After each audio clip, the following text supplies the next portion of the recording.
Good morning and welcome to daily chapter reading of The Gift of Anger. Lesson 7, Practice Nonviolent Parenting. Whenever I think about my time with Bapuji at the ashram, I remember his warmth and wisdom and a gentle smile. He taught with love and patience. A couple who lived near the ashram came to Bapuji one day with their 6-year-old son, Anil. The little boy's doctor had said he needed to drastically cut down on his sweets because the sugar was making him ill. Anil liked his candy and would sneak treats, making himself sicker. After a few weeks of struggling, the mother brought Anil to Bapuji with request to speak with the child about not eating sweets. Bapuji said, "Come back in 2 weeks." The mother was a little frustrated and not sure why they had to wait, but when they came back, Bapuji pulled Anil close and whispered to him. They gave each other a high five, and the mother was astonished in the following days to see Anil avoiding sweets and eating as he should. He became healthier, and the mom was convinced that Bapuji had performed a miracle. She came back and asked what he had done. "It was no miracle," he said with a smile. "I needed to give up eating sweets myself before I would ask him to do the same. When you came back, I said that I had given up eating sweets for 2 weeks, and now would he try?" Bapuji's idea of education was different from most people's. He thought children didn't learn as much from textbooks as from the character and example of the people teaching them. He would scoff at the old advice, "Do what I say, not what I do." He firmly believed that teachers needed to do exactly what they asked of their students. He urged parents and teachers to live what we want our children to learn. I had a tutor for subjects like math and science, but Bapuji knew the most profound lessons would come from watching him. He was a kind and patient teacher, and he wanted everybody to think of him as the father or grandfather they could learn from. He first took on that role back in 1910 when he lived on the Tolstoy farm in South Africa, one of his early experiments in having many people live and work together. He described it as a family where he had the role of father and the responsibility for teaching the children. In those days, he didn't think he could find any teachers or tutors to come for the non-white children, so he himself began educating the boys and girls living there. Bapuji's model of leading by example is a powerful one that parents today could use. Many parents talk about limiting screen time for their children, but then they themselves take phone calls or stare at their smartphones when they are supposed to be spending time with their families. The children learn that the phone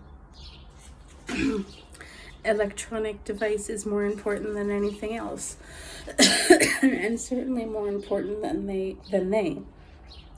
I shake my head when I see parents devouring sweet pastries and frosted cereals while insisting that their toddlers eat fruits and vegetables. They are forgetting that children learn from how we adults live. Before I went to Bapuji's ashram, I didn't have much use for school because my teacher set a terrible example. Given the racial prejudice in South Africa, there weren't many schools that would accept non-white children. When I was about 6 years old, my parents found a Catholic convent school we could attend, but it was 18 miles away in the city of Durban. I went there with my sister Sita, who was 6 years older than I. Every morning, we woke up at 5 a.m. and quickly got ready for our long, arduous trip. First, we walked a mile through sugarcane plantations to the bus stop, then took a bus to the railroad station 4 miles away, and finally got a train into town. After that, we had a 2-mile walk from the station to the school. At the end of the day, we had to do the whole thing in reverse. The principal of the convent school, Sister Regis, was cold-hearted and authoritarian. Lessons started at 8:20, and if you weren't inside the compound by then, you had to go to her office where she whacked you with her polished cane. My sister and I were marched into that office and whacked more times than I want to remember. Sister Regis knew that Sita and I had to rely on the bus and train to get to school, and we couldn't do anything if either was late. We were well-behaved children who didn't oversleep, and her beating us served no purpose, but she did it anyway. All of that violent whacking did nothing to improve my attitude.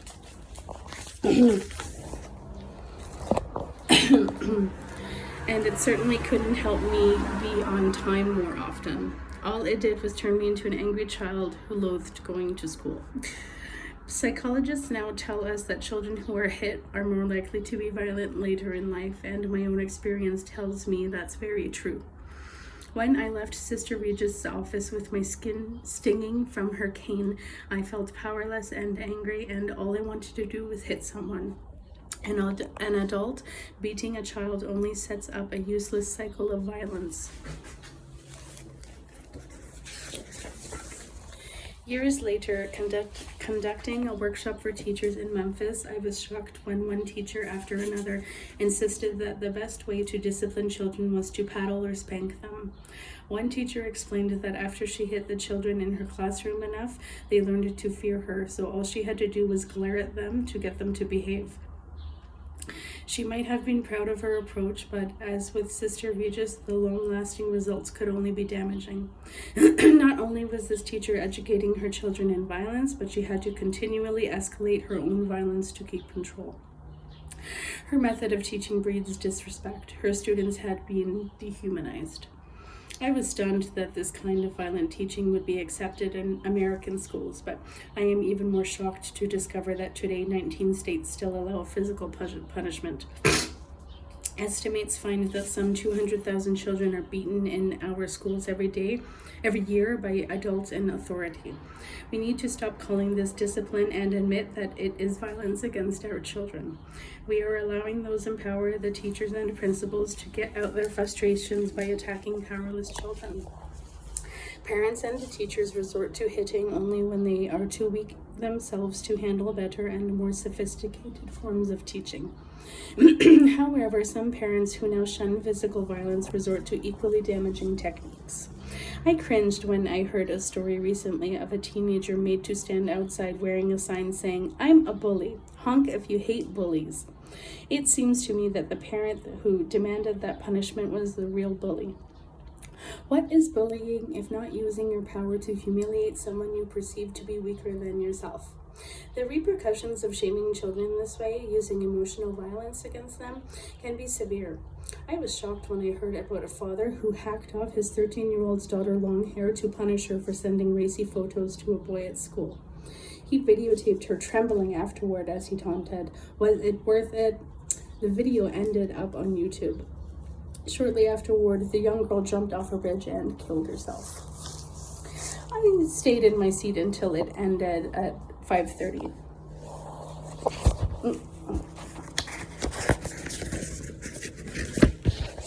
While many factors often contribute to a teenager's suicide, surely the grieving father now asks the same question about his own violence. Was it worth it? Babaji believed in teaching children using only nonviolent means, which is much subtler than just avoiding physical confrontation. To raise your children in a spirit of nonviolence means filling your home with love and respect and a common purpose. When parents and teenagers disagree on rules, parents sometimes resort to demanding, "This is my house, and you'll obey my rules as long as you live here." That sends a message of conflict and hostility, with parents and children taking sides against each other. In a nonviolent approach, parents and the children look for common ground and reasons to help and support each other. The parents accept that the children's failings are probably a result of the parents' own failings. I experienced the power of nonviolent parenting when I was about 16, and my dad asked me to drive him into town in the family car and to do some chores while he attended a conference. Living in a rural community in South Africa, I didn't get to go into town very often, and I was excited for the chance to explore. I had heard a lot about American movies, and though I didn't think my parents would approve, I hoped to get all the chores done and sneak in a movie too. When I dropped off my father at his conference in the morning, he asked me to pick him up the same place at 5 p.m. Mom needed me to get groceries and do a few other errands, and my father's list for the day included getting the car serviced and the oil changed. "You have the whole day, so it shouldn't be a problem," he said. I got the errands finished in record time and then dropped the car at the garage in time to make a 2 p.m. movie. I hunkered down in my seat, delighted by my good planning, and became riveted by the John Wayne movie on the screen, which was as good as I'd hoped. When it finished at about 3:30 p.m., I realized it was a double feature, so another movie was about to start. I quickly calculated that I could watch the first half hour or so and still be on time for my father. But as I might have expected, I became so engrossed in the movie that I stayed in my seat until it ended at 5:30. Oh no, I raced to the garage and got the car, but I didn't pull up at the conference center until after 6 p.m. My dad was relieved to see me. He had obviously been worried. "Why are you so late?" he asked as he got into the car. I was too embarrassed to tell him how much fun I'd had watching violent westerns. You might think that after my experiences at the ashram and with Niru, I would have known not to lie. But protecting our own image of ourselves sometimes outweighs my common sense. "The car wasn't ready," I answered, thinking of a quick excuse. But even as I said the words, I could see the disappointment on my father's face. "That's not what the garage told me when I called them," he said. He seemed to think for a moment before deciding what to do, and then he gently shook his head. "I'm sorry you lied to me today. I have failed as a parent to give you the confidence and courage to tell the truth. As penance for my shortcoming, I'm going to walk home." He opened the car door, got out, and started down the road on foot. I jumped out of the car and ran after him to apologize, but he kept walking. I tried to talk him out of his plan and promised that I would never lie to him again, but he just shook his head. "Somewhere I made a mistake. I will take this walk to think how I could have better taught you to know the importance of telling the truth." Mortified, I ran back to the car. I couldn't keep walking with my father because I had to get the car back home, but there was no way I would drive off and leave him to walk by himself on the dark country roads. So I drove behind him, crawling along at walking speed for the next 6 hours, my headlights lighting the way. The walk might have been hard for him, but it was torture for me. My father was suffering from my dishonesty. Instead of punishing me, he took the burden on himself. My mother was expecting us home for dinner, and I knew she would be terribly worried. In those days, there were no cell phones, and even if we could find a public phone, it was difficult to place a call outside the city. I imagined my mother standing on the terrace with my sisters, peering into the dark to see if she could spot our car. It was close to midnight when she finally saw the headlights creeping ever so slowly toward the house.